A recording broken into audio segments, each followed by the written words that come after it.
अस्सलाम वालेकुम। मैं हूँ डॉक्टर शैला रज़ा चन्ना और आप देख रहे हैं मेरा यूट्यूब चैनल। आज जो हम बात कर रहे हैं जिस टॉपिक पे वो है second trimester miscarriages. Second trimester miscarriages वो मिसकैरेजेस हैं, वो सादे हमल है जो 13 हफ्ते के बाद हो रहे हैं और 24 हफ्ते से पहले पहले हो रहे हैं। अम, देखिए, फर्स्ट ट्राइमेस्टर मिसकैरेज की पे हमने लास्ट टाइम बात की थी और मैंने बताया था कि हर 5 में से एक प्रेगनेंसी फर्स्ट ट्राइमेस्टर में लॉस हो जाती है। लेकिन जब बेबी में एक दफा हार्ट बीट आ जाती है तो मिसकैरेज होने के चांसेस बहुत कम होते हैं। और अगर हम बात करें सेकेंड ट्राइमेस्टर मिसकैरेज की तो हर 200 में से एक प्रेगनेंसी सेकेंड ट्राइमेस्टर में लॉस हो सकती है। अब सेकेंड ट्राइमेस्टर मिसकैरेजेस की क्या वजूहत हैं? जाहिर है ये पेशेंट्स के लिए, कपल के लिए बहुत शॉकिंग होता है एक्सेप्ट करना कि जब पिछले अल्ट्रासाउंड में डॉक्टर साहब सब कुछ सही था, बेबी सही था, हार्ट बीट सही थी, तो अचानक क्या हुआ। अ, तो उसकी कॉजेज पे भी हम बात करेंगे, लेकिन पहले बात करते हैं कि ये प्रेजेंट कैसे होते हैं। ज्यादातर पेशेंट्स को 12-13 हफ्ते जब प्रेगनेंसी की गुजरते हैं तो अचानक पेन और ब्लीडिंग शुरू होती है और उसी में ही प्रेगनेंसी टिश्यू और बेबी वो अबॉर्ट कर देते हैं। ये एक प्रेजेंटेशन है। दूसरा, सेकेंड ट्राइमेस्टर मिसकैरेज में कभी कभी क्या होता है कि वाटर बैग जो पानी की थैली होती है जिसमें बेबी ग्रो कर रहा होता है वो रप्चर होती है। तो पेशेंट उसमें हिस्ट्री देते हैं कि सडनली बिल्कुल एक विशाप की तरह से पानी बहा और फिर पेन शुरू हो गए और फिर बेबी अबॉर्ट हो गए।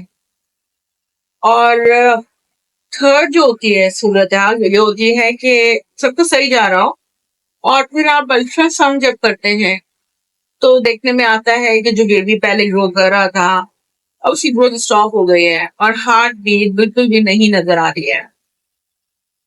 तो 3 तरह से प्रेजेंट हो सकता है और इसके कॉजेस क्या हैं। देखें, कभी कभी सेकेंड ट्राइमेस्टर मिसकैरेजेस में जो पॉसिबिलिटीज हैं वो ये हैं कि या तो बेबी के अंदर कोई स्ट्रक्चरल एब्नॉर्मैलिटी हो, यानी कि बेबी की जो बनावट है वो सही नहीं है और सही नुक्स है, तो ऐसे बेबी भी आगे ग्रो नहीं कर पाते और मिसकैरेजेस हो जाता है। सेकेंड होते हैं इन्फेक्शंस। तो कुछ बेबी में इन्फेक्शन होते हैं जैसे कि टॉर्च इन्फेक्शन हो गया या एक खातून का इन्फेक्शन होता है जिसको हम बैक्टीरियल वेजिनोसिस कहते हैं, जिसमें एबनॉर्मली विजाइनल डिस्चार्ज होता है, फाउल स्मेलिंग होता है, जैसे मछली की तरह से बदबू वाला पानी चल रहा होता है। और उसमें भी सेकेंड ट्राइमेस्टर मिसकैरेजेस होते हैं।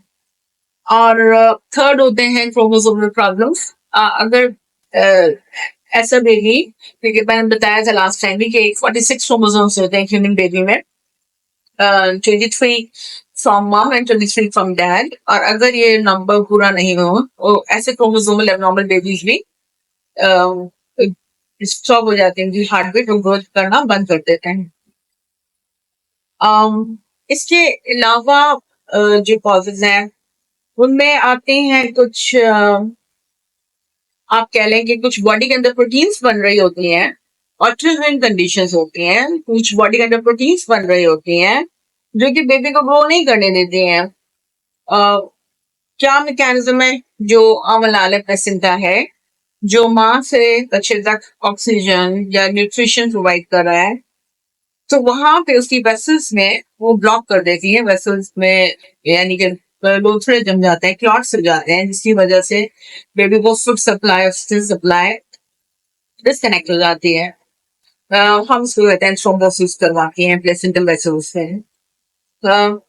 ये ज्यादातर जो अगर एक दफा बेबी की हार्ट बीट आई है और जाहिर इनमें से जैसे मैंने बताया कोई रीजन नहीं है, तो हमें इन प्रोटीन्स का वर्कअप करवाने की जरूरत है। हम उसमें करवाते हैं कुछ टेस्ट, जैसे एंटीफॉस्फोलिपिड एंटीबॉडी सिंड्रोम। इसके लिए एमबीपीएस एंटीकोगुलेंट का एक टेस्ट होता है, एंटीकार्डियोलिपिड, ब्लड टेस्ट होते हैं जो कि इजीली अवेलेबल है, हमारी अपनी सिटी में अवेलेबल है और यहाँ पे हो जाते हैं।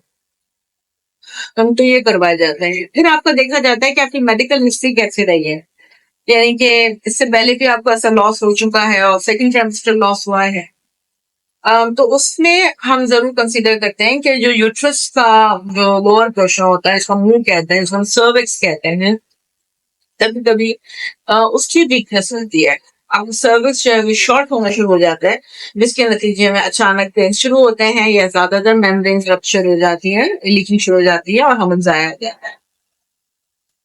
तो उसमें आपकी पेडिक हिस्ट्री भी इम्पोर्टेंट है, और अगर आप फर्स्ट टाइम प्रेग्नेंट है और आपके साथ ये सेकंड ट्राइमेस्टर मिसकैरेज है, तो आपके डॉक्टर आपकी हिस्ट्री को कंसीडर करते हुए ये एक कॉज भी जहन में रख सकते हैं और इसको नेक्स्ट प्रेगनेंसी में इन्वेस्टिगेट भी किया जा सकता है।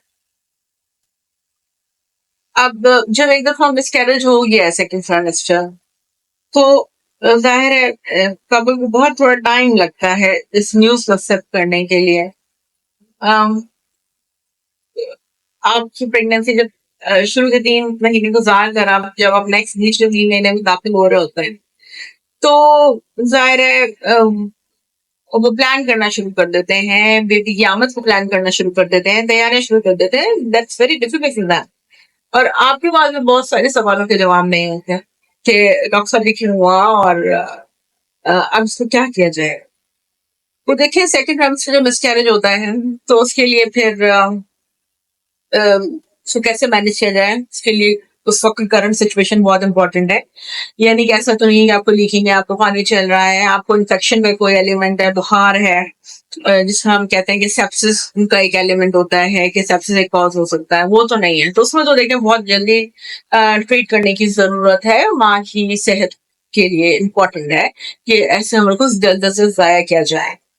लेकिन अगर नहीं है ऐसे कोई प्रॉब्लम, तो आप बिल्कुल टाइम ले सकते हैं। आप आपकी फैमिली इस न्यूज को एब्जॉर्ब करने में थोड़ा, अगर आपको वक्त दरकार है इसको एक्सेप्ट करने में, तो कर सकते हैं। उसके बाद डॉक्टर्स जो हैं ज्यादातर टैबलेट्स दी तो ये जो टैबलेट्स दी जाती है, मिसोप्रोस्टॉल की टैबलेट्स होती हैं, तो ये जो दी जाती है, मैंने आपको बताया है कि 4 से 5 डोजेस दिए जाते हैं और ज्यादातर खवतें 24 घंटे के अंदर अंदर ये प्रोसेस जो है कंप्लीट हो जाता है, हमें जाया हो जाता है। लेकिन कभी कभी ये प्रोसेस फेल भी हो सकता है, तो उस सूरत में आपके डॉक्टर डिसाइड करेंगे कि अगर कोई इमरजेंसी नहीं है, तो आपको 24 घंटे का ब्रेक देके ये प्रोसीजर दोबारा भी रिपीट किया जा सकता है। जब हमें जाया हो जाता है, तो सारी पूरा बेबी डेवलप बेबी होता है। तो मैं भी चाहती हूँ कि पेरेंट्स, उनकी फैमिली जरूर बेबी को देखें, माँ देखे, होल्ड करें। ज़ाहिर है इमोशनल ट्रॉमा उनके लिए बहुत ज्यादा है। अब ऐसा क्या किया जाए, नेक्स्ट प्रेगनेंसी के लिए क्या किया जाए? तो देखिए ये जब भी एक सेकंड, हाँ एक बात और है कि ये सेकंड ट्राइमेस्टर मिसकैरेजेस जो होते हैं, ये ट्विन प्रेगनेंसी में भी बहुत कॉमन है, क्योंकि ट्विन प्रेगनेंसी ज़ाहिर है 2 बच्चे अगर बर्ड है तो उसमें थोड़ा सा रिस्क ज्यादा हो जाता है। जैसे 200 में एक मैंने बताया एक नॉर्मल सिंगल ट्विन प्रेगनेंसी में, ट्विंस में अगर आप देखें तो 2 से 14% तक ये रिस्क होता है। वो डिपेंड करता है कि ट्विन, जब हम ट्विन की बात करेंगे तो बताएंगे कि ट्विन की कितनी किस्म होती है, तो उनमें भी ये रिस्क ज्यादा होता है। तो बहरहाल अब नेक्स्ट प्रेगनेंसी में ऐसा क्या किया जाए कि हम इसको प्रिवेंट कर सकें? तो देखिए वो कुछ टेस्ट होते हैं जो उसी वक्त हो जाते हैं। जैसे एप्ला का टेस्ट मैंने आपको बताया, ये डॉक्टर ज्यादातर वो डिसाइड करते हैं, उसी वक्त करवाते हैं देखने के लिए। आपका थायराइड, आपका HbA1c यानी कि शुगर को स्क्रीनिंग का टेस्ट, वो भी तभी हो सकता है, करवाया जाता है। और अगर इनमें से जो आपके एप्ला के टेस्ट है वो पॉजिटिव आते हैं, तो वो 12 हफ्ते के बाद दोबारा कंफर्मेशन के लिए रिपीट भी करवाया जाता है। बेबी को एक्सटर्नली भी देखा जाता है कि बज़ाहिर क्रोमोसोम्स तो नहीं है। और कुछ जो टेस्ट हैं जैसे क्रोमोसोम्स के टेस्ट हैं या पोस्टमार्टम एग्जामिनेशन हैं बच्चे के, तो देखिए वो हमारे पास हमारी फैसिलिटी में अवेलेबल नहीं है, इसलिए हम उन टेस्ट की तरफ जाते भी नहीं। नेक्स्ट प्रेगनेंसी में क्या किया जा सकता है? वो अगर देखें रप्चर मेम्ब्रेन है और हमें लगता है कि सर्वाइकल वीकनेस एक कॉज है, तो 16 हफ्ते से ऑनवर्ड हम ट्रांसवेजाइनल अल्ट्रासाउंड करते हैं। देखिए मेडिकल थ्रू अल्ट्रासाउंड होता है वजाइना के थ्रू, जिसमें हम सर्वाइकल लेंथ को मेजर करते हैं। और ज़ाहिर है एक खास बीमारिश है, अगर उससे हमें लग रहा होता है कि बीमारिश कम है, तो फिर हमारे पास ऑप्शंस होते हैं। हम उनको प्रोजेस्टेरॉन की टैबलेट्स होती हैं, पेस्ट्रीज होती हैं, जो कि वजाइनली रखने के लिए होती है, वो दी जाती है थ्रू आउट वो प्रेगनेंसी में रखते रहते हैं। लेकिन हाँ, अगर पहले मेम्ब्रेन्स रप्चर हो चुकी हैं, पहले लीकिंग की हिस्ट्री है, तो एक छोटा प्रोसीजर, एक ऑपरेशन होता है जिसे सर्कलाज कहा जाता है, वो नेक्स्ट प्रेगनेंसी में आपका डॉक्टर आपको ऑफर कर सकता है 16 हफ्ते के बाद। और अगर सर्वाइकल लेंथ को मॉनिटर करने पे सर्विक्स अगर शॉर्ट मिल रहा है तो अगर ये सर्वाइकल वीकनेस कॉज नहीं है और फिर देखा जाता है कि अगर कोई इन्फेक्शन नहीं है, कुछ ऐसे इन्फेक्शन हैं जो दोबारा दोबारा मिसकैरेजेस करवा सकते हैं, जैसे कि बैक्टीरियल वेजिनोसिस मैंने बताया। तो उसमें भी अगर सिम्टम्स हैं, अलामतें हैं, तो आपका डॉक्टर एक सिंपल सा स्वैब टेस्ट करेगा और उसके रिपोर्ट आने पर आपको एक एंटीबायोटिक का कोर्स करवा दिया जाता है। एक और चीज है जो इम्पोर्टेंट है, वो ये कि अगर बॉडी में प्रोटीन बन रहे हैं, यूज डस्ट पॉजिटिव आता है, तो फिर एक मेडिसिन है छोटी सी, वो लोग एस्पिरिन, एस्कार्ड, एलोप्रिन के नाम से आती है, वो आपको शुरू करवा दी जाती है प्रेगनेंसी टेस्ट पॉजिटिव आने पर। और फिर कंसिडर किया जाता है, एक इंजेक्शन होता है लो मॉलिक्यूलर वेट हैपरिन फ्लेक्सिन, क्योंकि हमारी खवातीन रोज वो इंजेक्शन चमड़ी में लगाती हैं प्रेगनेंसी के पूरा होने तक। इस पे हम फिर भी ज्यादा बात करेंगे जब हम रिकरेंट मिसकैरेजेस पे आएंगे। तो ये चीजें हैं जिनको जो हम नेक्स्ट प्रेगनेंसी में स्क्रीन कर सकते हैं, जिनको मॉनिटर कर सकते हैं, और नेक्स्ट प्रेगनेंसी में दोबारा से रिकरेंट मिसकैरेज की रिस्क को उस तरह से कम किया जा सकता है। कुछ चीजें हैं जैसे बेबी में अगर इंफेक्शन हो गया, स्टॉट इन्फेक्शन की हमने बात की, या बेबी में अगर क्रोमोसोमल प्रॉब्लम्स हैं, या बेबी की बनावट सही नहीं है, तो ये देखें, ये इत्तेफाकी चीज है जो उस प्रेगनेंसी में आई, जरूरी नहीं ये नेक्स्ट प्रेगनेंसी में भी है। तो इसके लिए कोई हमारे पास एज सच देखा जाए तो टेस्ट भी नहीं है। इन्फेक्शन जो होते हैं, डॉट्स इन्फेक्शन होते हैं, वो बार बार रिकरेंट मिसकैरेजेस नहीं करवाते, वो एक दफा इन्फेक्शन हुआ, दैट्स इट। तो मैं देखती हूँ कि काफी डॉक्टर्स जो है वो भी एडवाइस कर रहे होते हैं कि भाई आप टॉर्च इन्फेक्शन का टेस्ट करवा लें। महंगा टेस्ट होता है, उसकी उस मिसकैरेज के तो चले रिस्क मालूम करने के लिए किया जा सकता है, लेकिन इसमें कोई ताल्लुक नहीं है बार बार ये इन्फेक्शन आपको मिसकैरेज हुआ है तो हम ऐसे टेस्ट पे आप पैसे नहीं बर्बाद कर सकते। तो ये कुछ चीजें थी जो सेकंड ट्राइमेस्टर मिसकैरेज के बारे में मैं चाह रही थी कि मैं थोड़ी सी मालूमात दूं। और फिर अगली वीडियो में हम बात करेंगे रिकरेंट मिसकैरेजेस पे। तो आज के लिए इतना ही। अगर आपके जहन में कोई क्वेश्चन सवाल हो तो जरूर पोस्ट कीजिएगा। अपना बहुत ख्याल रखिएगा। शुक्रिया।